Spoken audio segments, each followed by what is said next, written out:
it almost feels like I'm getting the dust off in front of the camera. But I do want to say that I've been avoiding vlogging. I really have. I've been avoiding doing our silly little reading vlogs, and I've been avoiding talking to you. But primarily because when I do my silly little sit downs in my living room, I'm able to put on a face. To be honest, I'm able to smile and just talk about books. But I don't know, it's not really putting on a face. It's being able to focus in on one thing and not think about everything else going on around me. And I don't know, to be perfectly honest, I'm on my last day of bereavement. And it's one of those things where I feel like I've been grieving this person for months. And I just hit a point where I'm so thankful that this person is no longer in pain. And I don't know, it's so much more than that. It's being thankful that they're in pain, but feeling guilty that I'm happy. But also, like I said, I've been grieving for months, and it's hard to hide that when I hang out in front of a camera. And I feel like it's obvious because I've been wearing my comfy sweats, and I've been wearing my comfort sweatshirt, and I've been going to the same 4 places and not really branching out because grief is a mother effer. Goodness gracious, grief is a mother effer. Mental health is so difficult to get a hands on. And I've hit a point where like my daily checklist is go get some fresh air, go do something that you love, move your body, make sure to eat. That's kind of where I've been at. Make sure I cook for myself, make sure I care for myself. And I haven't been vlogging because, I don't know, I got into my head about how I moved to Austin with so much excitement to explore a new city and expand myself. But then grief really made me not see the city. Grief has made it hard for me to want to do anything. Even like I got this invitation to join this run club. Like somebody invited me to their run club, which I thought was so cool. But goodness, the thought of smiling and being around people, while I would feel so much better to do it, when I wake up in the morning to do it, it's hard to get myself out the bed. And then when I finally get up out the bed, it's like, okay, just go do something that's safe, go do something that's easy. And that's kind of where we've been at. All that to say, sorry, I don't want to cry in public. I'm already so anxious trying out the like talking in different places thing, and I don't want to sit here and like talk to a camera and bawl in front of all these nice white people. But where I feel better again because there's peace in this. I don't know. We are reading books today. We're reading books tomorrow. We're doing stuff, and we're getting onto things. I just finished annotating Geek Love. That is a video that I am excited to hopefully get out in the next few couple weeks, next few days. I don't know how to approach the organization of that video, and I don't know how to approach doing it. I've never done a close reading of one book. I'm excited to, because even with The Bluest Eye by Toni Morrison, I don't know how to approach a video yet. So I've been stuck with both. They've both just been kind of sitting around annotated while I kind of ponder how I want to put that kind of video out. I'm so used to like putting out a recommendation or roasting an author and a body of work. So like spending the time and really getting into one book, I'm stuck on how I want to approach that. So I've been sitting with that in my mind, sitting with how I want to do that. But otherwise, I think I'm going to run a couple errands. And when I say errands, I mean spend money that I don't have buying fun stuff. Oh, let's go to the plant store. I love the plant store. So we might go to the plant store. We might go buy me a used book. I don't know. I'm so broke. But when I'm so sad, it's like, go buy some things. And I packed a lunch. So in my mind, I'm saving money because I'm not grabbing food while I'm out. And that means we can buy a book and maybe a plant or something like that. And then head home and read some books.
Good morning. I wish that I was the vlogger that you deserved.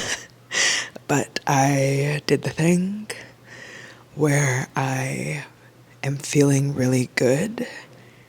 And I got to the plant store that I love, and I got into the parking lot, and I just could not get out of the car, which seems to be this never-ending cycle that I am in. But I don't want to talk about it. I don't want to talk about it. Today is a different day, and I have been doing the less aesthetic parts of getting myself back together. And I'm sure in the background you can hear that I've got a load of laundry going. I've got a load of dishes going. I've cleaned my kitchen, and then I'm gonna wash my sheets, and I'm gonna clean the bathroom. It's not aesthetic, and the way that I'm balancing it is I will clean a thing, and then I'm gonna read a portion of my book. But before we get to that, I want to talk about the books that I picked up yesterday. Now, usually I do go to my local indie bookstore. I love supporting them. They're all new books, which I don't usually like to buy brand new books. However, my local indie bookstore, they donate a portion of all sales they have rotating things that they donate to. There is one where they do HIV testing and care. They donate to that. They donate to Planned Parenthood. And they also donate to, I think the public school system, or like schools in need, something around those. Or it's like students that need books. I think that's what it is. Like kids who need books is what they donate to. So I love supporting them. I know that previously I had said, like, I don't buy new books. I only buy used books. Don't give back to that. But my local indie bookstore is something that, like, there are some indie bookstores that are really making changes where they can, and I've lucked out, and I have one in my neighborhood. That is the one that I go to. I've been buying a lot of new books lately. However, Texas has a lot of half-price books, and I've never been to one before. I usually like finding those, like, personally owned type of bookstores where it has, like, some random old guy hiding in unorganized stacks. So that's usually what I go for. So half-price books was just my first time going, and oh my goodness, the books are half price. Bless up. I got Assassination Classroom. This is the 11th book. I already own books 1 through 4, and this is now book 11, which I want to own all of them. So seeing something half the price that I'm going to own eventually, that seemed like a great thing to jump on. Now I don't have to buy book 11. No. The other book that I got, I want to rant and ramble about something. So we have an author who's coming out with a brand new release in August. It is an author that I desperately want to do an author rant on if I'm connecting enough with the themes and topics to do one. I'm hoping, from what I hear about this author and from the types of books they're putting out, I think it could be a really good rant. It's just that a lot of the books for this author are pretty long, and I want to do their entire body of work, and then when that new book comes out, be one of the first to grab it, get it done, finish up my video with that book, which I'm really excited about. And that author is R.F. Kuang. I think that is an author. This will be a great author review, author rant, author spotlight. And one thing that I realized going into a lot of these author spotlights is I can't do 2 weeks of only reading the author anymore. It's really like, it's such a weird experience. I experienced such a reading hangover after I cram reading into that degree, because I'm taking notes, I'm researching resources, I'm interacting with the text, I'm functioning to a degree where I just can't uphold it. So for this one, I'm trying to be better since I already know I want to do that author spotlight. I'm chipping away now, and this seems like the perfect place to start. I will be getting the Poppy War as well, but I might do it chronologically, and I might start Poppy War and then come to this. That might be the best, work chronologically with this one, see how she evolves as an author. Actually, now that I've said it, I do think I'm going to do that. I'm going to work chronologically through these works. And I'm excited. I'm excited to take it a little bit more slowly and really take the time with these books, because I do think that R.F. Kuang exists at a level to where she deserves for me to take my time and really give her a dedicated and well thought out roast. She deserves the respect of a good roast, not a quick roast, not a sloppily thrown together roast. R.F. Kuang deserves my respect, and that respect means that I will tear her apart in an educated fashion. Those are the two books that I have. I want to talk to you so desperately about what we're reading today. And again, I don't think I'm going to read a lot today. I am sorry. My life checklist today, we all know I'm a planner and journal person. My journal literally says, read something that makes you happy. Maybe do some drawing. Maybe work on your crocheting. Interact with a hobby that brings you joy. Make sure you get outside. And then all of my cleaning tasks. So it's a busy day because my daily checklist every day is literally like, make sure you move your body. Make sure you drink some water. It's such a, like, it feels almost pitiful that I have to remind myself. I literally have in my daily checklist now, I have to mark off when I eat a meal, because I was getting questionable for a second there. Goodness. Sorry. Let's talk about the book that I'm reading, which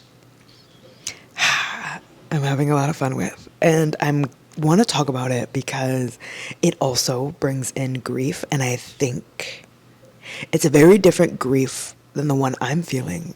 And when I started and I recognized that somebody in this book was experiencing grief, I was scared. I didn't know if this was the book for me at this time.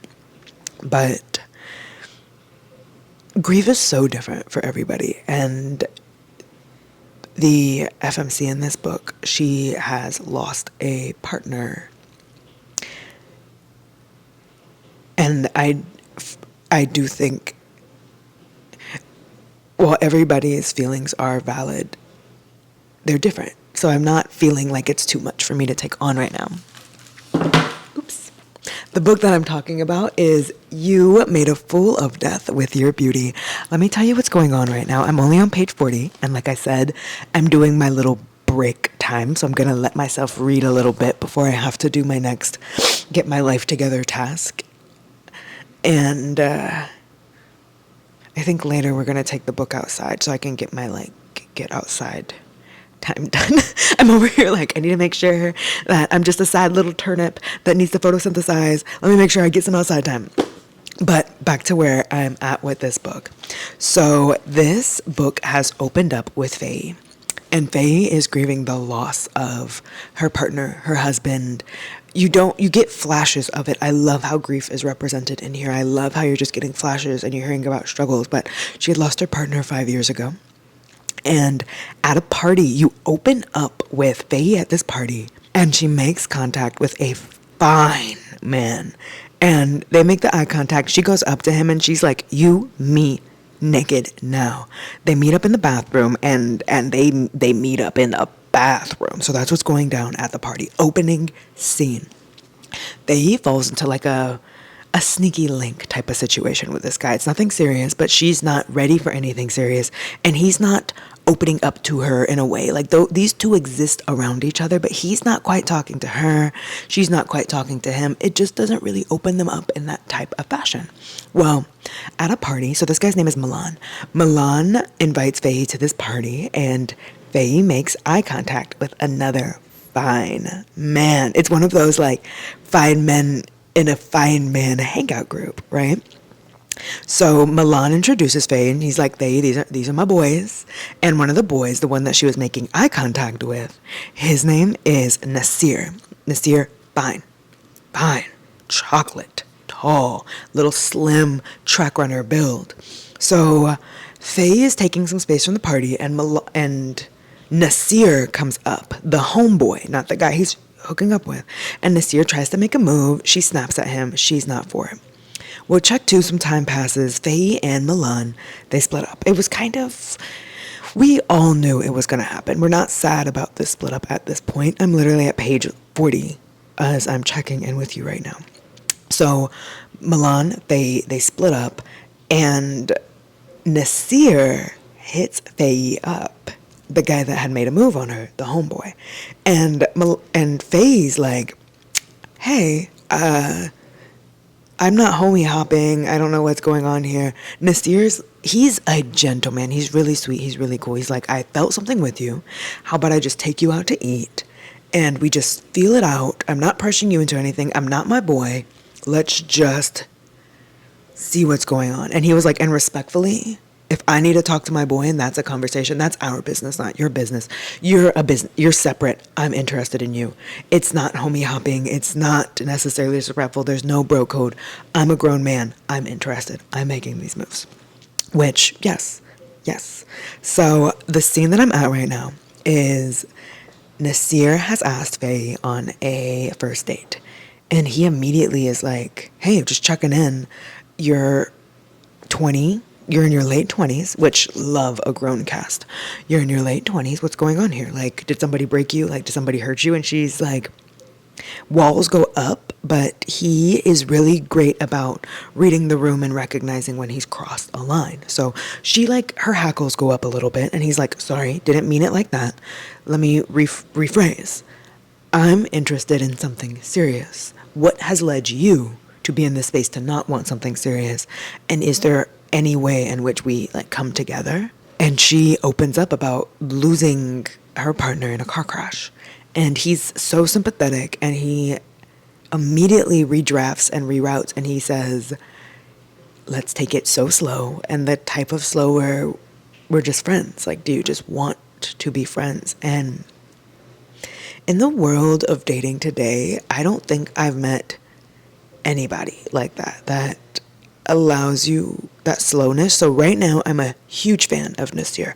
I've got no bad vibes from Nasir, and I have no bad vibes from Faye. Usually, I find a lot of authors in contemporary romance, when they write, there's this new wave of contemporary romance in which there's a lot of passive doting men, and the protagonist or female protagonist, the other half of this romance, usually they're a little toxic.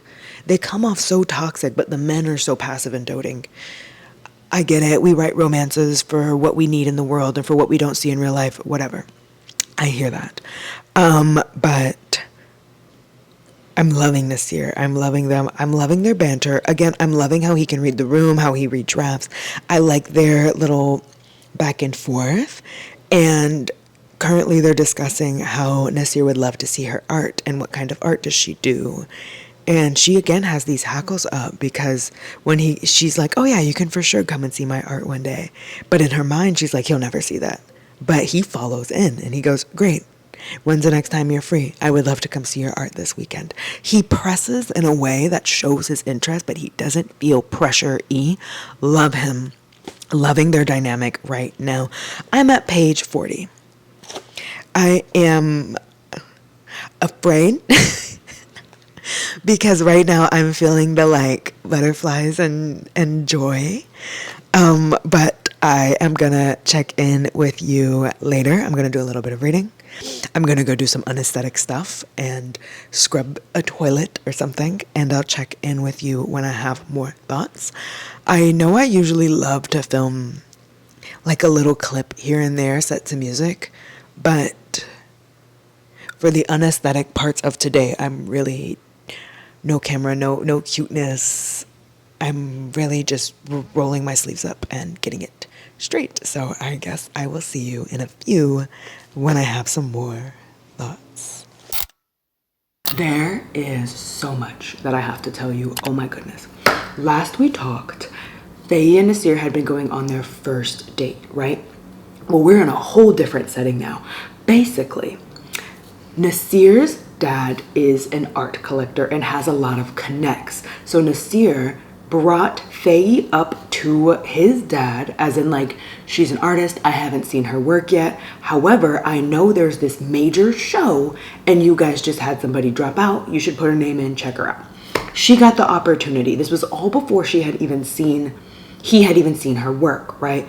She takes him to her studio, he sees her work, and that's when he tells her, like, just so you know, I also maybe brought you up and there's maybe this opportunity to head out to the island, stay in my dad's house, and you can be a part of like a very major show. I hope this kicks off for you. And as friends, this is just me wanting the best for you, whatever. And she's, of course, a little trepidatious. And she's like, I don't know if I quite am ready to take the step, ready to meet your dad. But he's like, no, this is a great opportunity for you. Don't even think about it. We're homies. Come take a vacation. My dad is loaded. This is literally like a resort vacation experience. Stay as long as you want. This is an opportunity. Don't let whatever's in your head ruin an amazing opportunity for you. They head to the islands, stay in his dad's house. On the way over, she finds out that his dad is a very famous chef that she had seen on TV. She just kind of knew about him in passing. One of those like, oh, look at that fine man on TV. That's his dad. She gets there and he is fine.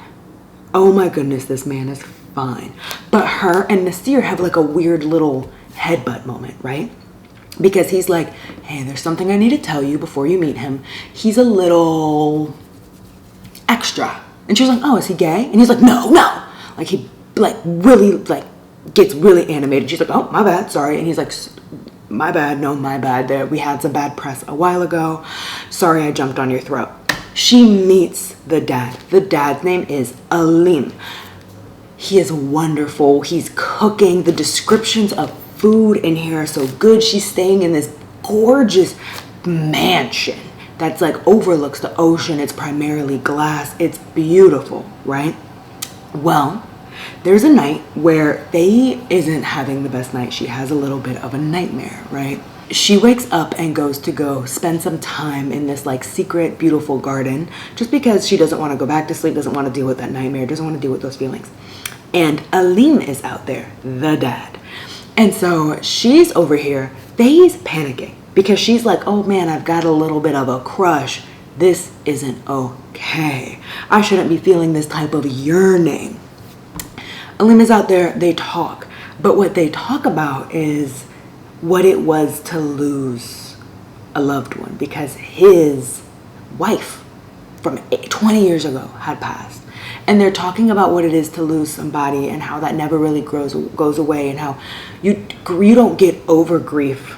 Grief just ages with you. And like, I got a little bit choked up, not gonna lie, the way that was written was beautiful. Check 2.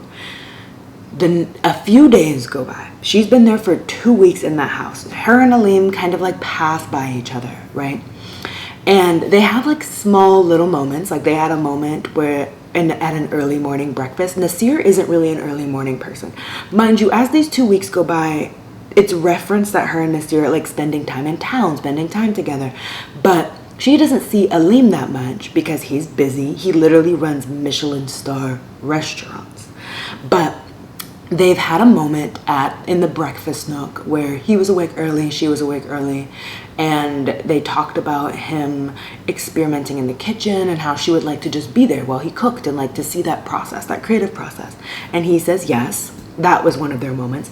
But the moment I just read, Alim had brought up to his kids, his daughter lives in town. She's a little cold to Faye, whatever. Alim had brought up to everybody that he loves taking this early morning hike to see the sunrise from the mountaintop. Nasir, he's not for that. It's way too early in the morning. The daughter, also not for that, way too early in the morning. But Faye's like, I've never seen it. Like, I might as well do it for the one time.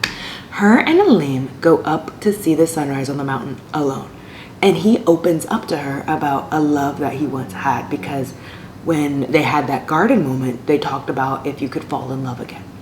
And Alim had said, no, he hasn't felt love again. But when they get to the mountaintop, he's like, I lied to you. I have felt love again. And he's hesitant. And he brings up that there was a man. And Faye, of course, flashes back to how Aleem had reacted to her asking if her dad was gay. So obviously there's a bit of headbutting with Aleem's sexuality.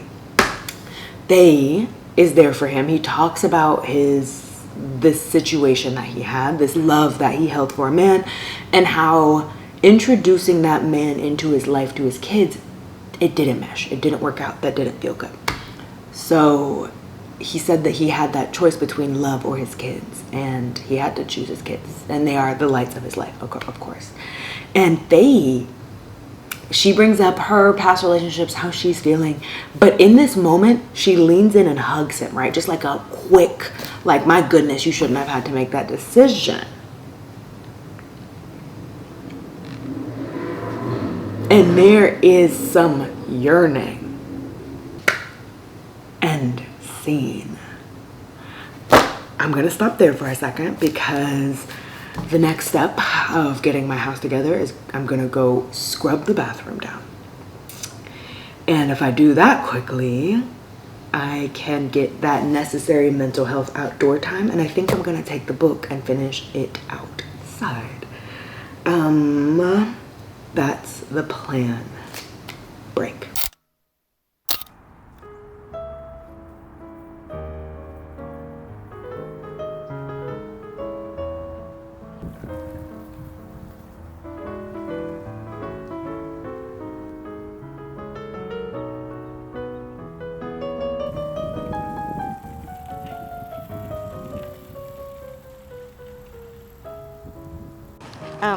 This isn't comfortable for me though. I don't like this. I'm not comfortable. I'm not comfortable.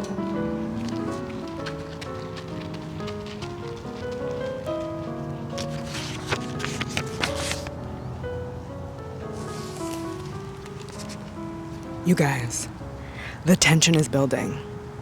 Oh my gosh, the tension is building. The tension is building.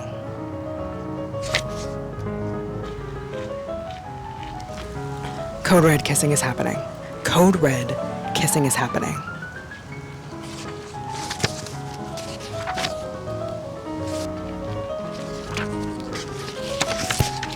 I didn't say stop, just slow down. Oh my God. We can talk later. I'm blushing.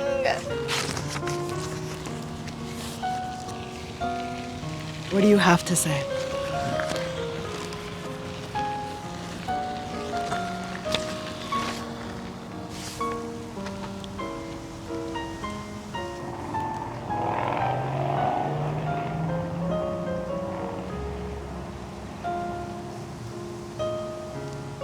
We're alive, she reminded him, sliding her hands under his shirt and up his back. We have time. Am I gonna start crying in public? Oh my God, this is so beautiful. The descriptions of her art is getting me. Like, the way that she's describing her work and like the feelings behind that and him interacting with her art and the discussions of cooking. My goodness, I think some of the most intimate things that I'm reading here are just how they interact with each other's passions. That's fine, my love. We have time.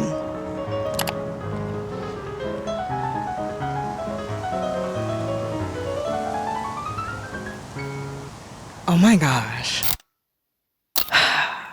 I needed to I don't know, wrap this vlog up a bit better and talk about this book in a less chaotic fashion. When the emotions aren't as high and I'm not reeling from initial feelings, I needed to give some final thoughts. I didn't want to end there. I almost ended it there as like, oh, you get the vibes. No, this book deserves me coming back and truly giving it its due. And this was perfect. This is the perfect romance. And I cannot say it enough. Subscribers have better taste than I ever could because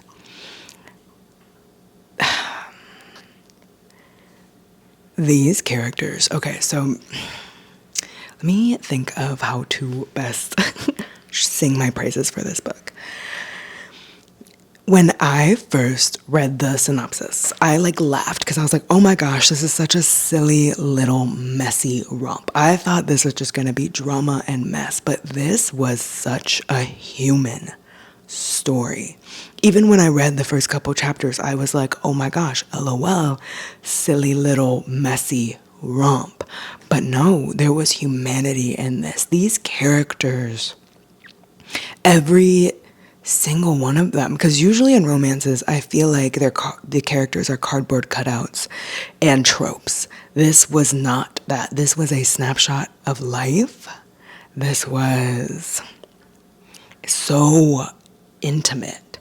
I don't even want to be like, oh my gosh, this is such a spicy time. Was I outdoors blushing? Yes. Was I out there like, oh my goodness, is it indecent for me to be reading this in public? Yes. But it is so much more than that. This is also my very first Akwaeke Emezi. There are so many books that I want to get into, and I have a friend that's been wanting me to read Freshwater for ages, but let's not talk about that. This representation of grief, healing, patience, love, relationships, building a relationship while also paying so much love and respect to your past, anger, growth, the sheer range of emotions that I experienced with these characters. Wow. Wow. Wow. I wish I had planned this video the way that it came out, because I really thought that I was entering into this a little sad boy, and then I was in a girl, get yourself up by your bootstraps and read something funny. But goodness, can I just say, first off, anybody experiencing any amount of grief or who has experienced grief at any point, be gentle on yourself. It's hard. I do want to shout that out. I don't want to just sit here and be like, oh my gosh, I'm fighting for my life. I do want to give out my heart and my soul to anybody else who is also crying in parking lots or who has cried in parking lots at any stage. It doesn't go away. I didn't want to go forward without giving you that love first. Now that I've done that,